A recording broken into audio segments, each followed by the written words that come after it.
बिस्मिल्लाहिर्रहमानिर्रहीम इय्याका नअबुदु व इय्याका नस्तईन। मैं तमाम पाकिस्तान की आवाम से मुखातिब हूँ और बिलखसूस खैबर पख्तूनख्वा की आवाम से। हमारा जलसा जिसकी NOC हमें अदालत ने दी थी, वो NOC फिर कमिश्नर साहब ने उसको कैंसिल कर दिया है। ये फसाइयत और जबर और गैर कानूनी इक़दामात का जो सिलसिला शुरू है इस वफाकी हुकूमत की तरफ से, तो हम उसकी भरपूर मज़म्मत भी करते हैं। और मैं ये वाज़ेह पैगाम दे रहा हूँ कि पख्तूनख्वा की सारी आवाम ने कल 3 बजे तक पहुँचना है सवाबी के इंटरचेंज पे। मैं वहाँ से आपको लीड करूँगा। हम हर सूरत में ये जलसा करेंगे। ये जलसा तरनौल चौक पे होगा अब, और पूरे पाकिस्तान की आवाम से कह रहा हूँ कि आप तरनौल चौक पे पहुँचें। इंशाअल्लाह हम इनको बताएंगे कि इमरान खान हमारा लीडर है। इमरान खान पहले हमारी मोहब्बत थी, फिर वो हमारा इश्क बना और अब वो हमारी ज़िद बन चुका है। हम इनको बताएंगे कि अगर ये अदालतों को नहीं मानते तो इंशाअल्लाह कल का दिन साबित करेगा कि ताकत अवाम की है या ये मैंडेट चोर जो बैठे हुए हैं, ये मैंडेट चोर हुकूमत की है। इंशाअल्लाह कल फैसला कुन मरहला है और कल ये एक फैसला कुन इंशाअल्लाह फैसला होगा इस कौम की तरफ से कि कौम इमरान खान के साथ खड़ी है, हक़ के लिए खड़ी है, अपने आइन के लिए खड़ी है और इंशाअल्लाह अपनी हकीकी आज़ादी के लिए खड़ी है। कल इंशाअल्लाह तरनौल चौक पे 4 बजे तक सब ने पहुँचना है और पख्तूनख्वा की सारी आवाम जो है आप इंशाअल्लाह यहाँ पे आएंगे और सवाबी से इंशाअल्लाह मैं आपको लीड करूँगा और इंशाअल्लाह हम करेंगे, डंके की चोट पे करेंगे और जलसा इंशाअल्लाह करके दिखाएंगे। हज़रत जी जामा मस्जिद अल्लाह वली तरनौल नज़्फ़ फाटक के साथ और पनाहगाह के साथ मौजूद है। यहाँ मैं इसका नायब इमाम और ख़ादिम हूँ और यहाँ पर एक बैग 3 दिन से जो एक बंदा ने रखा था, अब उसको बावजूद माना कि वो ये हमारी बात नहीं मान रहा था कि हमने कहा कि साथ में यहाँ मुसाफिर खाना है, वहाँ पर आप चले जाएं, अपना सामान वहाँ पर रख लें, लेकिन उसने कोई बात हमारी ना मानी।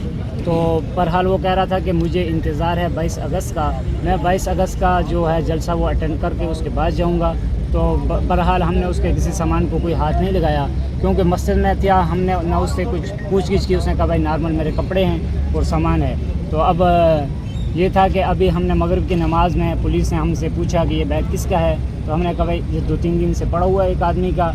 तो अब वल्लाहु आलम वो आदमी कौन है, हम उसको कोई जानते पहचानते तो नहीं है, लेकिन वो थोड़ी देर के बाद आ गया तो पुलिस वालों ने अपनी हिरासत में ले लिया और पुलिस वालों ने वो उसको ले गए। अब हमारा तो यही था।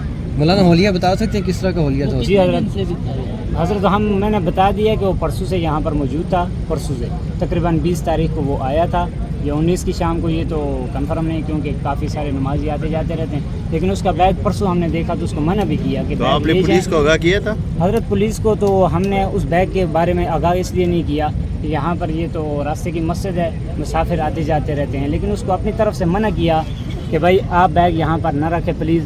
लेकिन उसने इसके बावजूद भी, अब वो रात को बाहर सैन में सो जाता था। और एक और बात भी हम करते हैं कि रोज़ाना रात को तकरीबन हम 2-3 दफ़ा मैं बज़ाते ख़ुद थाने में भी गया और वहाँ से थाने वालों ने भी टाल मटोल कर वापस कर दिया कि रात को काफ़ी तंग करते हैं यहाँ पर हमें लोग, कभी दरवाजे खटकाते हैं, कभी कोई चीज़ें उठा के मस्जिद भी ले जाते हैं। इसलिए अब हम ये जो इंतज़ामिया थाना तरनौल जी थाना तरनौल से हम दरख्वास्त करते हैं कि भाई ज़रूर गश्त वाले साथियों की ये ज़िम्मेदारी लगाई जाए कि यहाँ पर अक्सर ऐसे मशकूक लोग आते हैं, हमें भी खामखा तंग करते हैं और मस्जिद का भी नुकसान करते हैं। मोहतरम होलिया बता रहे थे, होलिया किस तरह का था? हज़रत होलिया उस शख्स का ऐसा था कि उसने चश्मे पहने हुए थे और PTI की बनी हुई गोल्ड टोपी उसने पहनी हुई थी और ब्राउन कलर से कपड़े थे उसके। अच्छा मौलाना ये बताइए कि जैसे मुल्क के हालात जा रहे हैं, जी ऐसे कैसे मुमकिन है कि आपने वो बैग चेक नहीं किया?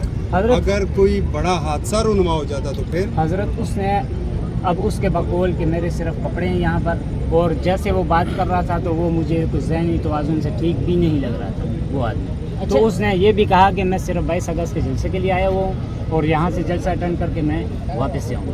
अच्छा, इससे तो लगता है कि वो PTI का कोई कारकुन था जो हज़रत ये आया यहाँ।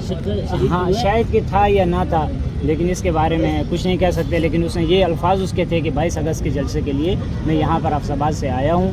एक सफ़ेद झंडा भी उसके पास है जिस पर पाकिस्तान जिंदाबाद और ला इलाहा इल्लल्लाह मुहम्मदुर रसूलुल्लाह लिखा हुआ। अच्छा मौलाना ये बताइएगा कि आपने कहा कि उसने PTI की टोपी भी पहन रखी थी। आज तहरीक इंसाफ के कारकुनान को यहाँ से गिरफ्तार किया गया, लेकिन जब ये मामला आप थाने लेकर गए तो आपने कहा कि उन्होंने टाल मटोल की। हज़रत हम ये मामला में थाने में नहीं लेके गया, میں نے پہلے یہ بات کی کہ ہم پہلے میں 2-3 دفعہ جا چکا ہوں، پچھلے سال کی بات ہے کہ یہاں سین میں آ کے سو جاتے ہیں اور رات کو بہت تنگ کرتے ہیں، کبھی دروازہ کھٹکھٹاتے ہیں۔ اب یہاں صبح میرا تو یہاں پر رہائش تھوڑی دور ہے، رات کو میں مسجد میں ہوتا ہوں، صبح اذان ہوتی ہے، نماز ہوتی ہے، تو اس کی وجہ سے رات کو ادھر سوتے ہیں، کافی تنگ کرتے ہیں۔ انتظامیہ کو بھی اس بارے میں ہم نے آگاہ کیا کہ بھائی کم از کم گشت والے ساتھیوں کی ذمہ داری لگائیں کہ ان سے پوچھ گچھ تو کیا کریں۔ اگر کوئی مسافر ہے، اس کو ٹھکانا نہیں ہے یا مسافر خانے میں جگہ ختم ہو چکی ہے، وہ وہاں پہ سو جائے، لیکن روزانہ کے اعتبار سے جو لوگ یہاں پر آتے ہیں، انتظامیہ سے یہ درخواست ہے کہ کم از کم قاری صاحب یہ بھی آپ نے کہا کہ بیگ والا بندہ گرفتار ہو گیا ہے، تو کیا اس کی نشاندہی آپ کی نشاندہی پہ گرفتار ہوا ہے؟ حضرت ہماری نشاندہی بھی نہیں ہوا ہے، اب بیگ وہاں پہ پڑا ہوا تھا، پولیس نے یہ پوچھا کہ بیگ کس کا ہے، ہم نے کہا ایک نامعلوم شخص کا ہے۔ پولیس نے کس سے پوچھا کہ بیگ کس کا ہے؟ آپ نے کہا کہ اس کا ذہنی توازن ٹھیک نہیں تھا، آپ نے کیسے اندازہ لگایا کہ وہ شخص حضرت ذہنی توازن باتیں ٹھیک ایسی نہیں؟ کر رہا تھا کیسی کہ بات، کیا بات اس نے میں کی؟ جہاد کے لیے نکلا ہوں، دیکھو اس نے کہا میں جہاد کے لیے نکلا ہوں، اور واللہ وقت رات کو ہماری عشاء کی نماز کے بعد تعلیم ہوتی ہے، تعلیم کے بعد وہ بیٹھا ہوا تھا وہاں پر موجود تھا۔ تو آپ نے اس بات سے اندازہ لگا لیا کہ اس کا ذہنی توازن ٹھیک نہیں ہے؟ حضرت جہاد کی دیکھیں بات۔ جہاد یہاں پر کہاں کون سا جہاد ہے مجھے یہ بتا، اب ایسی باتیں کر رہا تھا، 2-3 باتیں اور اس نے کی۔ موجودہ صورتحال کو مد نظر رکھتے ہوئے آپ کو چاہیے نہیں تھا کہ وہ بیگ آپ تسلی کے ساتھ چیک کرتے اور اس کے بعد اپنے پاس رکھتے؟ حضرت ہم نے اپنے پاس نہیں رکھا، وہ بیگ مسجد کے ایک کونے میں پڑا ہوا ہے، مطلب مسجد کے اندر تو موجود تھا جی نا؟ مسجد کے اندر تو موجود پھر آپ کو ہے۔ چاہیے نہیں تھا کہ اس کو چیک کرتے آپ؟ حضرت اب اس نے یہ سوال کر دیا کہ میں ایک غریب آدمی ہوں، یہ میرا بیگ ہے، میں مسافر ہوں، یہ آپ مسجد کے اندر ہی رہنے دیں، تو ہم نے اندر ہی رہنے دیا۔ بیگ چیک کرنا تو ذمہ داری تھی نا جی آپ کی، بیگ کو چیک کرنا تھا ذمہ داری۔ اگر یہ ذمہ داری ہو تو انتظامیہ کی ہو، نہیں جو بندہ وہاں پہ موجود ہوگا وہ ذمہ داری جو بندہ وہاں پہ موجود ہے۔ نہیں، کیا مسجد امام کی ذمہ داری نہیں بنتی نہیں کہ بنتی اس کو کہ- لگتا ہے کہ ایک بندہ مشکوک ہے، ایک بندہ جہاد کی بات کرتا ہے، اس کی ذہنی توازن ٹھیک نہیں ہے، اس کے باوجود امام مسجد کی ذمہ داری نہیں بنتی کہ وہ پولیس کو انفارم ہاں کرے۔ جی وہ ٹوٹلی مشکوک بندہ ہے، اس کا بیگ اچھا محترم، کوئی کیمرے لگے ہوئے ہیں مسجد کے اطراف میں یا مسجد کے داخلی راستے پہ؟ کوئی کیمرہ نہیں ہے، کوئی سیکورٹی کا وہ نہیں ہے نظام؟ سیکورٹی کا معاملہ نہیں ہے۔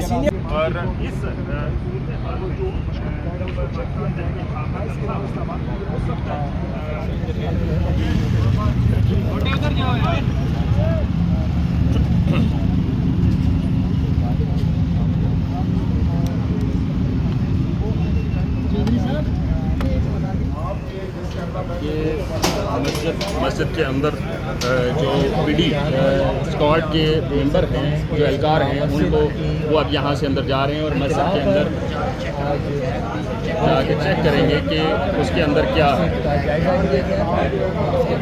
یہ وہ فارم ڈسپوزل اسکواڈ کے اہلکار ہیں جو اس وقت پوری کٹ پہنے ہوئے مسجد کے اندر جا رہے ہیں۔